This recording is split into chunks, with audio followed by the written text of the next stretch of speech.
Hello friends, स्वागत है आपका हमारे चैनल इजी स्टडी पे। फ्रेंड्स, आरबीआई ने 2000 वाले बैंक नोट्स को सर्कुलेशन से वापस लेने का फैसला लिया है।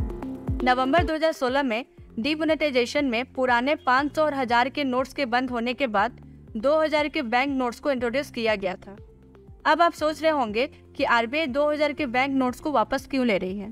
तो आरबीआई का कहना है कि 2016 की डीमोनेटाइजेशन में सडनली हमारी इकोनॉमी में करेंसी बहुत कम हो गई थी और इसीलिए 2000 के बैंक नोट्स को इंट्रोड्यूस किया गया था।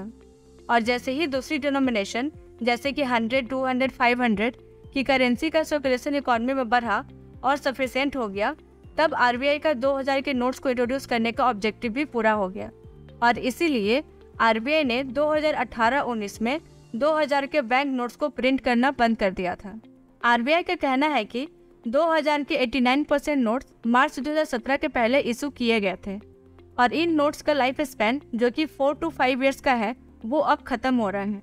और ये भी देखा गया है कि 2000 की करेंसी ट्रांजैक्शन के लिए ज़्यादा यूज नहीं होती है। 31 मार्च 2018 को 2000 के बैंक नोट्स जो कि सर्कुलेशन में थे उनकी टोटल वैल्यू 6.73 लाख करोड़ थी, जो कि टोटल नोट्स इन सर्कुलेशन का 37.3% था।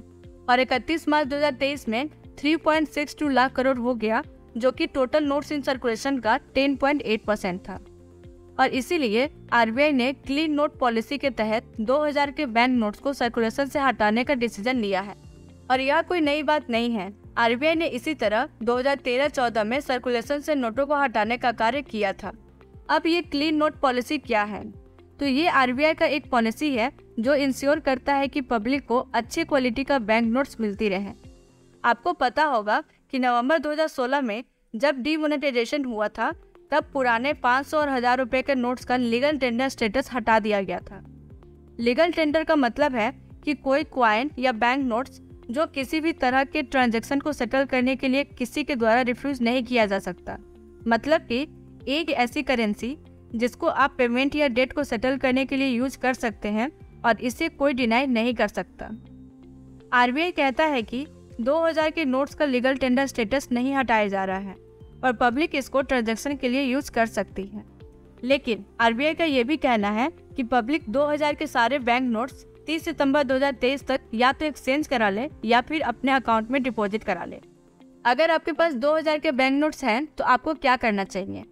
आरबीआई कहता है कि आप बैंक में जाकर 2000 के नोट्स को डिपॉजिट या एक्सचेंज करा सकते हैं और ये डिपॉजिट एंड एक्सचेंज की फैसिलिटी 30 सितंबर 2023 तक अवेलेबल रहेगी। अगर 2000 के नोट्स आप अपने अकाउंट में डिपॉजिट कर रहे हैं तो उसकी कोई लिमिट या रिस्ट्रिक्शन नहीं है, गिवन कि आपका अकाउंट केवाईसी कंप्लाइड है, मतलब कि आपने अपने अकाउंट का केवाईसी अपडेट करवाया हुआ है।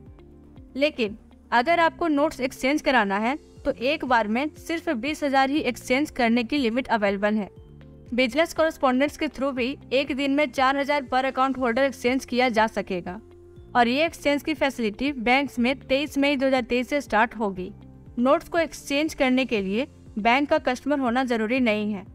आप किसी भी बैंक में जाकर एक बार में 20,000 तक 2000 के नोट्स को एक्सचेंज करा सकते हैं। तो फ्रेंड्स, आरबीआई ने ये जो डिसीजन लिया है उसे डीमोनेटाइजेशन नहीं बोला जा सकता, क्योंकि 2000 के नोट्स का लीगल टेंडर स्टेटस कंटिन्यू रहेगा और इसके रिगार्डिंग आरबीआई और भी अपडेट्स ला सकती है। जैसे कि आरबीआई ने अभी ये नहीं बताया है कि अगर 30 सितंबर 2023 तक किसी ने 2000 के नोट्स को डिपॉजिट या एक्सचेंज नहीं कराया तो उसका क्या होगा, या फिर जो एनआरआई है वो अपने 2000 के नोट्स को कैसे एक्सचेंज कराएंगे। तो इस वीडियो को हम यहीं पे समाप्त करते हैं। ऐसे ही इन्फॉर्मेटिव अपडेट से जुड़े रहने के लिए हमारे चैनल को सब्सक्राइब करें। अगर ये वीडियो आपको अच्छी लगी हो तो प्लीज़ वीडियो को लाइक करें और अपने फ्रेंड्स के साथ शेयर करना ना भूलें। तब तक के लिए goodbye and take care.